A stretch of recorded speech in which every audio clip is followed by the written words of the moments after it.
I know the bill before you looks very simple.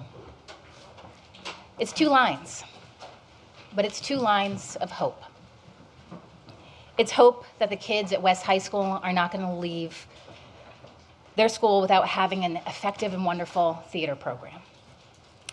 It's hope that the elementary kids who attend school in the Lower Yukon School District, whose teacher wrote us all gushing about their incredible academic growth in literacy and math, don't backslide because their school is facing a $9 million budget deficit. It's hope that Don Larson in Fairbanks continues to be able to choose his elementary school that's in his neighborhood for his 3 children. When first introduced, House Bill 69 was a straightforward policy bill. It simply raised the BSA. The bill before you now reflects that bold policy choice. Now, we received hundreds of pages of public testimony. We have heard from hundreds of parents and students and teachers asking us to raise the base student allocation. There's little other contained in those missives about other types of education reforms. What they're asking us to do is increase school funding because our schools are in crisis. And we must respond. Now, the proposed policy in House Bill 69 answers those pleas. It will decrease class sizes. It will retain educators. And it will keep those loved programs in our public schools. What the reams of public testimony have told us all is that our schools are not failing. They are starving. How and by how much we fund our public school system is a policy choice. And I know this because the base student allocation is enshrined in statute.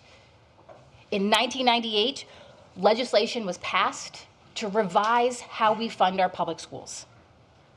Alaska moved away from instructional units to a base student allocation model. And at that time, I was a freshman at Nome Belts High School. And I became valedictorian of my class because of the investment this body and the other made in our schools. The classes I attended were small. My math teacher helped us get into AP Calculus. He helped us apply to a distance education program so we could take college math. I had 4 years of Spanish. I wrestled, I ran cross country, I played basketball, and I paid no athletic fees. Nome Belts doesn't look like that right now. Because of those 1990 reforms that happened here in Alaska and across the United States, we saw the relationship between school funding and academic outcomes become deeper and more entwined. Back in the early 2000s, our teacher salaries were above the national average by 135%. 2 weeks ago in Senate Education, we learned that today's teacher salaries are 25% below that national average. In the 1990s and mid-2000s, Alaska saw substantial education gains. We know this because indicators like the NAEP told us education was improving, and I benefited from those policy choices. The year I graduated high school, 2001, in today's dollars, the BSA purchasing power was over $7,600.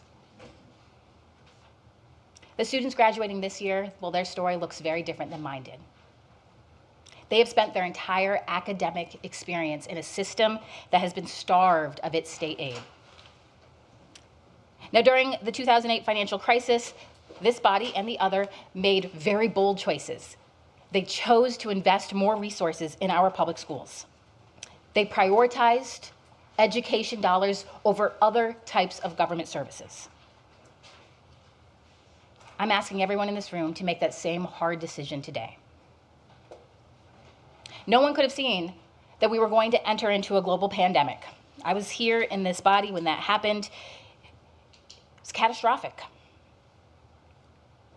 And we all know that education reforms are needed and the dialogue must continue. And I believe we should put all of those in front of the public with full transparency, because 99% of Alaska's school-age children attend a public school option. And we also know that increasing the base student allocation is the only fair and effective way to impact all of those parental choices when it comes to education. Raising the base student allocation by $1,000 will give our public schools our public correspondence schools $22 million to expand services and to provide additional education supports for their students. Raising the base student allocation by $1,000 will guarantee our charter schools see a commensurate increase in their budgets.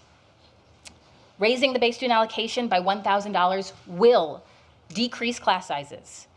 In some districts, it'll go directly to teacher salaries. In other districts, it will help retain special education teachers. This is because the complexities of our state are vast, and raising the base student allocation is the only way to meet education needs in our communities in a way that is responsive to what they have asked for us. Now, we know the pandemic caused devastating learning loss. And we are very lucky because in Alaska, we receive substantial federal aid dollars to help stop the backslide of our students. And it is very unfortunate that against federal guidance, our current administration directed our schools to backfill their operating budgets with those federal dollars. Now, other states used an innovative approach. They addressed learning loss, they invested those dollars in other unique ways. However, in Alaska, we use those one-time funds to pay for nurses and special education teachers. And I'm especially frustrated because I have oodles of research that showcase those federal dollars improved academic outcomes in states across the nation, and that did not happen here in Alaska at the same rate. We know there's a causal relationship between increased funding and improved student academic outcomes. So here we are today, it's 2025. The federal relief dollars have ended, and there's a looming fiscal crisis. We can no longer rely on the federal government to bail us out. We don't have fund balances. I'm not sure why folks continue to harp on the fact that they believe our schools have these mythical fund balances. They do not. A decade of flat funding of state aid to our schools have caught up with us. If you go back to FY11, the adjustment our schools need is $1,808.